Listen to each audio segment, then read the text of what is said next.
Hello friends, welcome to Civil's Right YouTube channel. My name is Avinash Agarwal and in this video I'll be discussing with you a question that was asked in GS1 Civil Services Mains Examination 2024. Question is, what is sea surface temperature rise? How does it affect the formation of tropical cyclones? You have to answer in 150 words for 10 marks. I'll be discussing a detailed fodder material to be able to answer this question. You are invited to write this answer and send it to us through the Civils Right app for evaluation, and this note will also be available through the app. Now please note that this question is not asking you how tropical cyclones are formed. So please don't bore the examiner to death because of explaining how tropical cyclones are formed. Just because आपको आता है tropical cyclone formation का पूरा ज्ञान, इसका मतलब नहीं है उसको वहां पर लपेट के आ जाओ. आपको क्वेश्चन ये पूछा जा रहा है कि what is sea surface temperature rise and how does it affect the formation of tropical cyclones. ये चीज आपको पूछी जा रही है. So it is extremely important to note कि क्या पूछा जा रहा है और क्या नहीं पूछा जा रहा है. एंड जस्ट बिकॉज आपको कुछ आता है और वो पूछा नहीं गया है और उसे जबरदस्ती लिखकर आ जाएंगे अगर आप, तो आप ऐसा गलती नहीं करेंगे. राइट. सो अब मैं जब फॉर्डर मटेरियल बताऊंगा तो मैं आपको सब कुछ बता दूंगा, but just keep that disclaimer in mind. ठीक है. ट्रॉपिकल साइक्लोन्स की अगर हम बात करें, so these are violent storms. ठीक है. ये ओशंस के ऊपर ओरिजिनेट होते हैं, लैंड की तरफ मूव करते हैं and they cause significant amount of destruction, जो कि इंडिया के ईस्ट कोस्ट पे तो रेगुलरली हुआ ही करता था, बट आजकल हमारे वेस्ट कोस्ट के ऊपर भी होने लग गया है. यानी कि ट्रॉपिकल साइक्लोन्स जो पहले बे ऑफ बंगाल में बहुत हुआ करते थे, अब अरेबियन सी के अंदर भी देखे जाने लग रहे हैं. Right. Large scale destruction happens because of violent winds, heavy rainfall and storm surges, जो कि इसके साथ एसोसिएटेड है. It is considered to be a very devastating natural calamity और natural hazard in the world. Right. जिसकी वजह से जब ह्यूमंस का इसके साथ इंटरेक्शन होता है, प्रॉपर्टी का इसके साथ इंटरेक्शन होता है, so there is a lot of damage that is done. Right. So these cyclones, they are called different things in different geographies, typhoons, etc. आपको मालूम ही होगा. Right. So they originate and intensify over warm tropical oceans.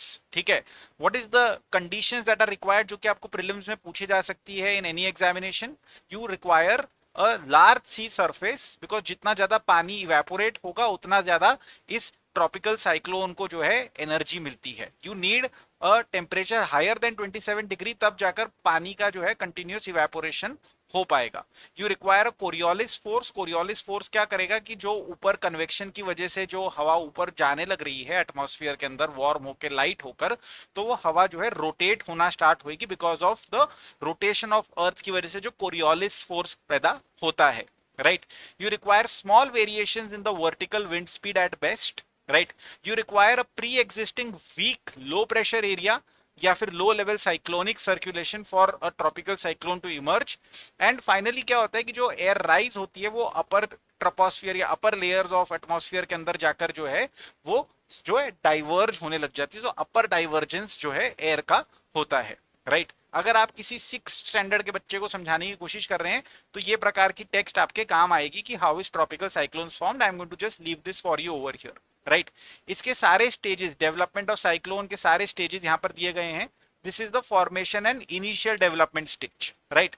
सो जैसे कि मैंने आपको explain करा that it involves the initial stage involves the transfer of water vapor and heat, right, from let us say warm ocean to the overlying air. यानी कि water and heat जो है पानी में से निकलकर एयर में जा रही है primarily by evaporation from the sea surface. Vertical cumulus crowds create होने लग रहे हैं बिकॉज जो एयर लाइटर हो रही है वो ऊपर जाएगी because of convection. Right. And condensation होएगा राइजिंग एयर का जैसे जैसे वो ऊपर जाती है और उसका टेम्परेचर कम होता है, तो कंडेंसेशन होगा तो क्लाउड फॉर्मेशन होगा. Right. So evaporation, right, and then rising of air and then condensation of that rising air. ठीक है. मेच्योर स्टेज कब आता है? राइट. स्टॉर्म इंटेंसिफाई होता है, air is rising in vigorous thunder storms. Right. Spread out हो रही है ट्रोपोपॉज लेवल के ऊपर, जो कि मैंने आपको कहा था अभी 2 मिनट पहले. राइट. एंड एक पॉजिटिव प्रेशर क्रिएट होने लग रहा है एट हायर लेवल्स. राइट. तो जो आई ऑफ द साइक्लोन है, आई ऑफ द साइक्लोन मैं इसका ऐसे समझता हूं कि ऊपर एयर जा रही है. राइट. तो एयर ऊपर जाकर जब डाइवर्ज होने लग रही है, तो कहीं ना कहीं से जो है फिर वो ऊपर जाकर एयर इतनी हैवी हो जाती है. राइट. कि उसका डिसेंट स्टार्ट होने लग जाता है.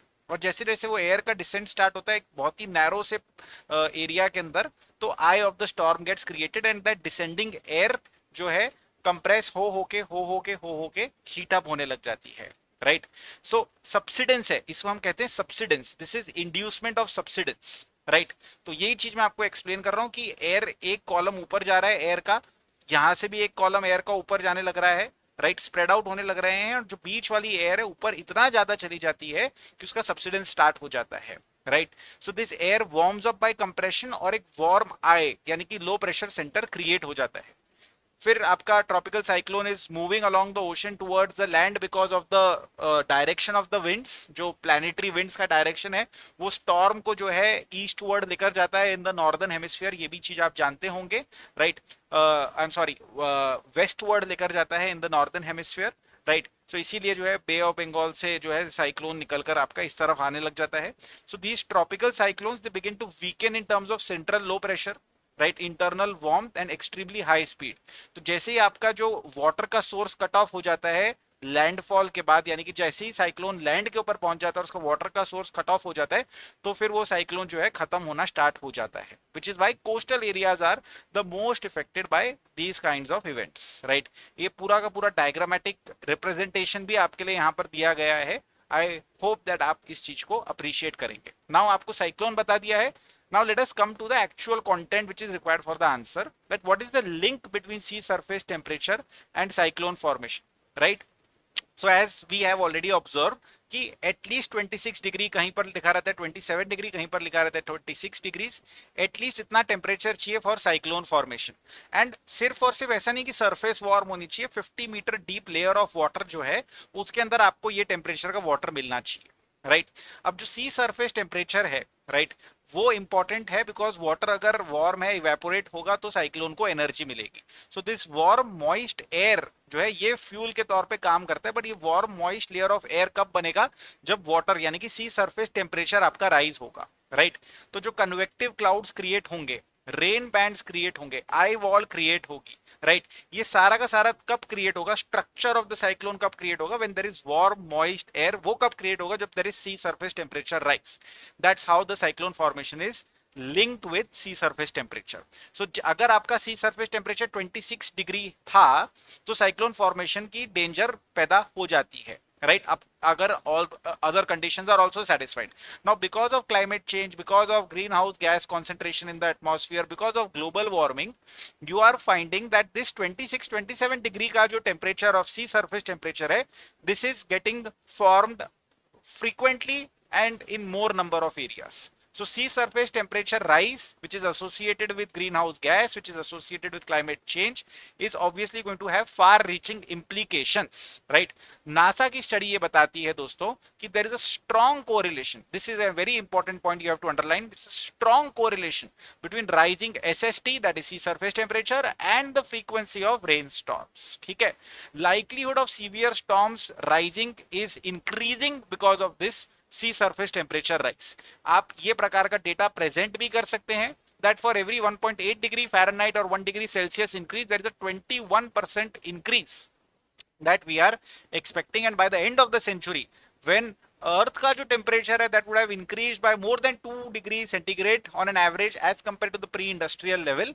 सो आप एक्सपेक्ट कर सकते हैं कि frequency and intensity of the storms is going to be next level के ऊपर, नेक्स्ट लेवल के ऊपर।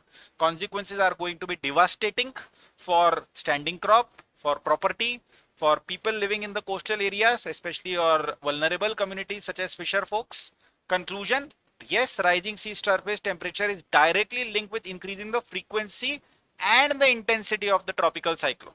दोनों चीजें यहां पर आपको अंडरलाइन करनी चाहिए, frequency and the intensity, and therefore we have to have greater level of preparedness to be able to mitigate the potential negative impact. I have given you a complete download of this particular topic. I expect कि आप answer writing करेंगे, अपने आप करेंगे, क्योंकि आप exam में अकेले जाने वाले हैं, आपके साथ कोई नहीं जाएगा।